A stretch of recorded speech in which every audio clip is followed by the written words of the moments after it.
ఆ శక్తి అది నీకు లేదు అని దాన్ని జయించాలి అనుకున్నట్లయితే మనము దేవునికి మనం ఏం చేయాలి? లోబడాలి. దేవునికి స్తోత్రం. బలహీనతలు జయించాలన్నా కూడా మనం ఎవరికి లోబడాలి? దేవునికి మనము లోబడాలి. దేవునికి లోబడాలి, మనము దేవునికి లోబడాలి. అపవాదిని దాన్ని గద్దించాలనుకున్నట్లయితే దేవునికి లోబడకపోతే అపవాదిని గద్దించే బలం మనకు సరిపోదు. దేవునికి స్తోత్రం. ఎప్పుడైతే దేవునికి మనము లోబడతామో, ఎప్పుడైతే దేవునికి మనం విధేయత కలిగి మనం ఎప్పుడైతే మనము జీవించగలమో, అప్పుడు మన ద్వారా దేవుడు మన కుటుంబాల్లో గొప్ప కార్యాలు చేస్తాడు. దేవుని స్థితిలో జయించాలి అనుకున్నట్లయితే, ఏమంటే నీకున్న ప్రతి పరిస్థితిని దాటి వెళ్ళాలి అనుకున్నట్లయితే నువ్వు చేయవలసిన పని ఏంటంటే ముందు దేవునికి లోబడడం మనం నేర్చుకోవాలి. ఏమంటే దేవునికి లోబడకుండా అపవాదికి లోబడి దేవునికి అవినీత చూపడం ద్వారా అక్కడ మనం ఓడిపోతాం. దేవునికి స్తోత్రానికి మనం దేవుని సన్నిధిలో లోబడే జీవితాన్ని మనం ఏం చేయాలి? కట్టుకోవాలి. ఏం కట్టుకోవాలి? దేవునికి లోబడే జీవితాన్ని మనము తప్పకుండా కట్టుకున్నప్పుడు దేవుడు గొప్ప కార్యములు చేస్తాడు. మన కుటుంబంలో సాతాను యొక్క ఏలుబడిలో నుంచి మనం రావాలి అనుకున్నట్లయితే, విడిపించబడాలి అనుకున్నట్లయితే, చాలా సార్లు వాటి నుంచి మనము విడిపించబడలేదు.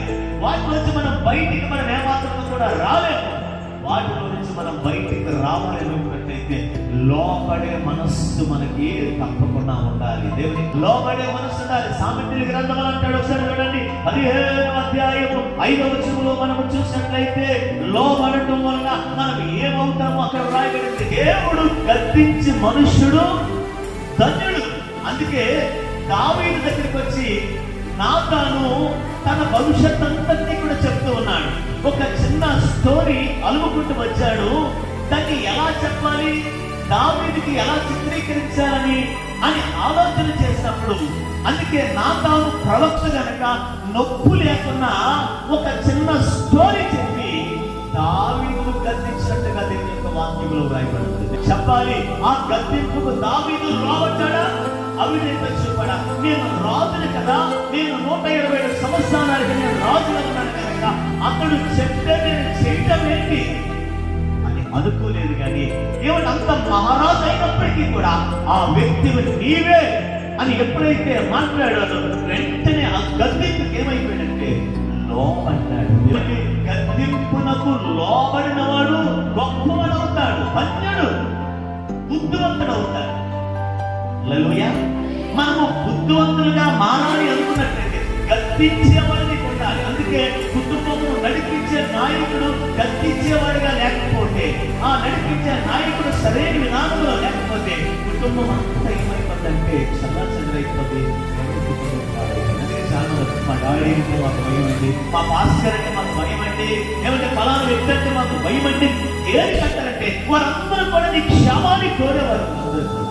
నీ క్షేమాన్ని కోరి నిన్ను గద్దించేవారు. నువ్వు త్రోవ తప్పుతున్నప్పుడు, నువ్వు త్రోవ తొలగి వేరే మార్గంలో వెళ్ళిపోతున్నప్పుడు, దేవునికి దూరం అయిపోతున్నప్పుడు సేవకులు నిన్ను గద్దిస్తారు, నీ తల్లిదండ్రులు నిన్ను గద్దిస్తారు, నీ కుటుంబీకులు నిన్ను గద్దిస్తారు.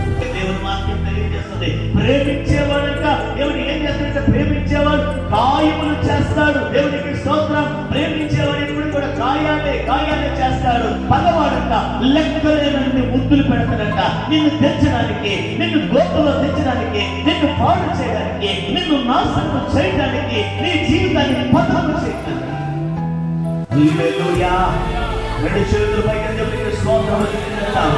హల్లెలూయా. నీ సేవకుడు పగవాడా? నీ సేవకుడు ప్రేమించేవాడా?